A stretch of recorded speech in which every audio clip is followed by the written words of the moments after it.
പ്രിയപ്പെട്ട സുഹൃത്തുക്കളെ, ഞാൻ മുമ്പത്തെ വീഡിയോയിൽ ഈ മാർക്സിസ്റ്റ് പാർട്ടിയുടെ പരിപാടികളും പദ്ധതികളൊക്കെ അശ്ലീലത്തിൽ പൊതിഞ്ഞതായിരിക്കുമെന്ന് പറയുമ്പോൾ നിങ്ങൾ ഓർക്കേണ്ടത്, നിങ്ങൾ മറക്കാൻ സാധ്യതയില്ല, നമ്മുടെ പ്രിയപ്പെട്ട നേതാവായ ഉമ്മൻചാണ്ടി വളരെ സൗമ്യനായി ഏത് ആരോപണങ്ങളും ചിരിച്ചുകൊണ്ട് നേരിടുന്ന, മാന്യമായി പെരുമാറുന്ന മുൻ മുഖ്യമന്ത്രിയായിരുന്ന പ്രായമേറിയ വാർദ്ധക്യത്തിൽ നിൽക്കുന്ന ഒരു വ്യക്തിയെ സോളാറുമായി ബന്ധപ്പെട്ട ഒരു സ്ത്രീയെ ഉപയോഗിച്ച് ഈ അശ്ലീല വീഡിയോ ഉണ്ട് എന്ന് പറഞ്ഞ് കോയമ്പത്തൂർ വരെ പോലീസിനെ ഓടിച്ച്, ഇതൊക്കെ നിങ്ങൾക്ക് ഓർമ്മ ഉണ്ടോ എന്നറിയില്ല.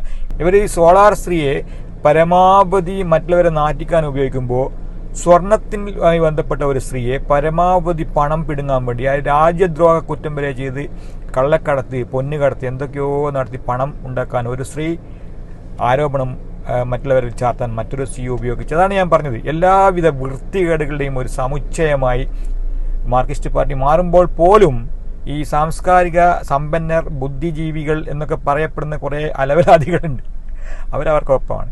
ഏതായിരുന്നാലും ആ സംഭവങ്ങളൊന്നും ഓർക്കുന്നത് നല്ലതാണ്. അപ്പോൾ പോലീസ് ഈ അശ്ലീല വീഡിയോ തേടി പോവുകയാണ്. പിന്നെ മാധ്യമപ്രവർത്തകർ ചുറ്റും മറ്റ് വണ്ടികളിൽ ഇങ്ങനെ അകമ്പടിയോട് കൂടി കുറേ മാറിയ മാധ്യമപ്രവർത്തകർ ഇപ്പോൾ ഇവിടെ എത്തി അപ്ഡേറ്റ് ആണ്. ഓരോ ഏതാണ് ഈ ഉമ്മൻചാണ്ടിയുടെ അശ്ലീല വീഡിയോ കാണാൻ വേണ്ടിയുള്ള വ്യഗ്രതയിലാണ്. എന്തോ ജനങ്ങൾക്കിത് വളരെ അത്യാവശ്യമായി ഇപ്പം കിട്ടിയിട്ടില്ലെങ്കിൽ മരിച്ചു പോകുമെന്നുള്ള നിലക്കാണ്.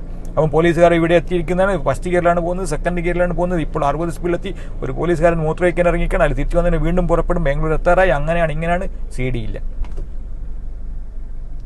സോളാറുമില്ല, CD-യുമില്ല. അവസാനം ഇപ്പോൾ ഈ ശൈലജ ടീച്ചറെ പറ്റി പറഞ്ഞതുപോലെ ഒന്നും ഏഷാദ് മോനെ വടകരക്കാരാ പോയി ഷാഫിക്ക് വോട്ട് ചെയ്യും.